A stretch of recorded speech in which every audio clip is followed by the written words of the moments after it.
Hello there. So today I'm going to take you on 3 explorations about the coronavirus and about viruses in general. And the first one I'm going to start off with the microbiologist. Not that many people know that that's actually my first training as a microbiologist in medical pathology. So I'm going to explore viruses from that perspective first.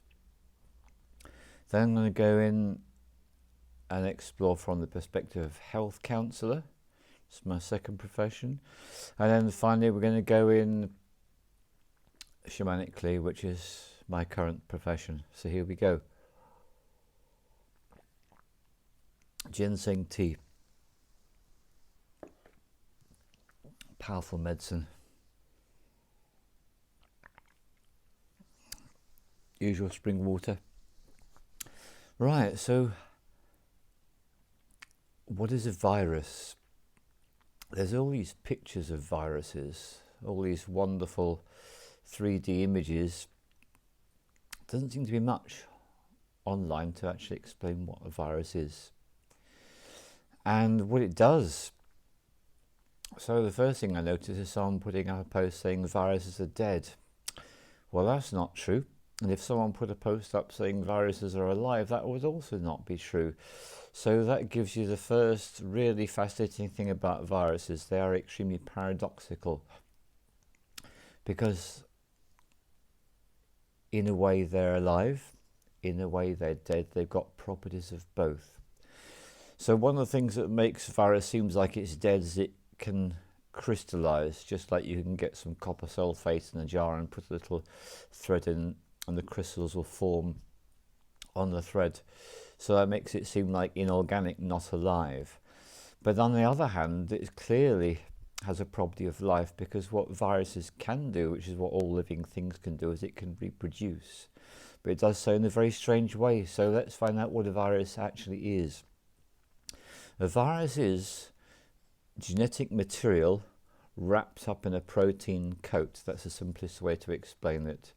And the genetic material might be DNA or it might be RNA. If I remember rightly, the tobacco mosaic virus, it's RNA, but a lot of viruses, it's DNA. And if you want to know what DNA is and RNA, I invite you to go and look at my film on the subject, which is probably one of the longest films I ever made, because to explain fully what DNA and RNA, what genetic material is, that is a whole journey in itself. And you need to even understand what an atom is to be able to grasp what DNA is. But let's just take it from this film's perspective as genetic material. It's a genetic code, which is instructions for life. So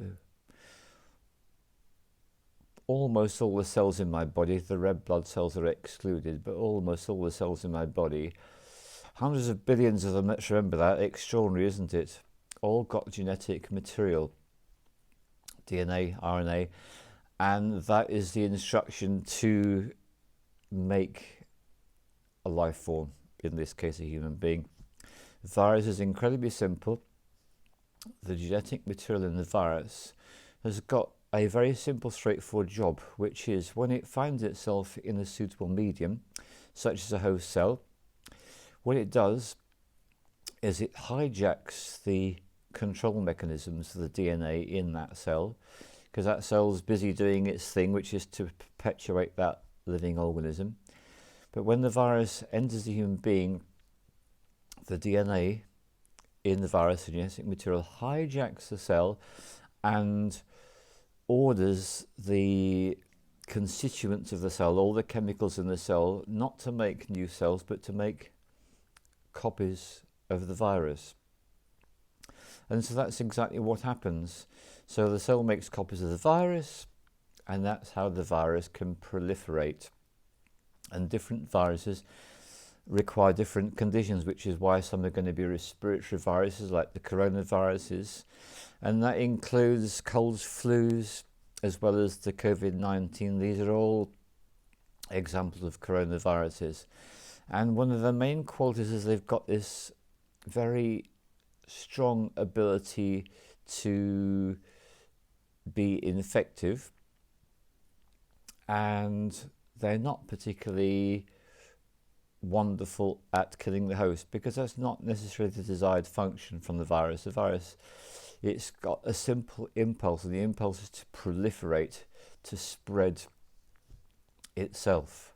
And so from the virus's point of view, if the host actually is able to survive and use its own innate immunity to get rid of the virus, as long as the virus actually gets expelled from that host, there's chances it can be picked up by another one.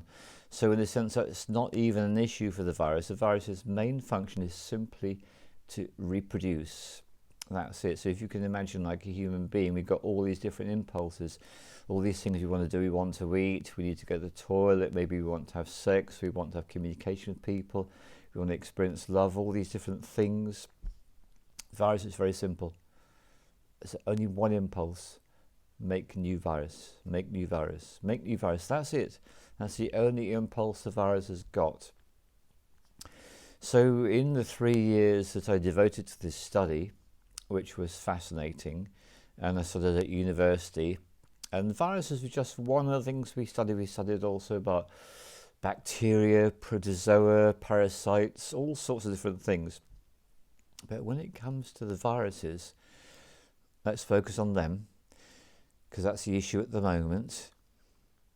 One of the really big questions that gets raised quite quickly is, how come some human beings succumb to the virus and others don't?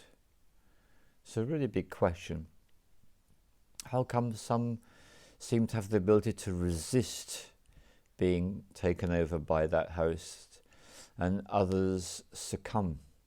And really, in the situation, we've got three possibilities. One is resistance to the infection, never gets it in the first place. Second is you get the infection, but you don't even know that you've got the infection because you don't come out with any obvious symptoms. So the virus simply makes copies of itself.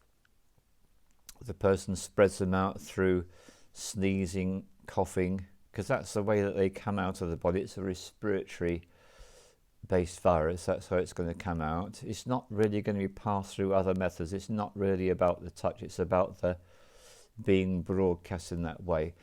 And there was a wonderful experiment that was done using an organism called Serratia narcissens in the House of Commons. Who knows how they had permission to do this? It was done a long time ago. And what they did is they put devices that could capture the organism, and they spread them out through the entire House of Commons. They got someone to stand in the place where the Prime Minister would normally stand in the House of Commons, and this person has already been infected with this organism. It was a relatively harmless one, easily cleared up, and they got the person to sneeze. And that was the extraordinary thing, because the sneeze didn't just spread out in front of the person, but to the side, not quite so far, and even to the back. So actually, from the microbiologist's point of view, that's how the organism gets spread. It's when it gets expelled from the person's respiratory system. It's out of your nose, out of your mouth. Right. So this is it. How come some people don't get the disease? Some people get the disease very, very mild. Other people get the disease, it's more noticeable, they've got obvious symptoms, and others succumb to the disease and actually die.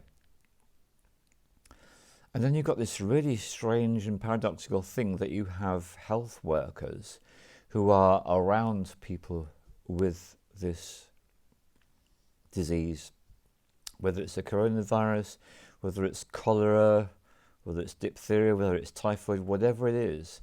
This has been going on for as long as there's been healthcare professionals, if you think about it. How come it is that so many of these healthcare professionals don't ever get it?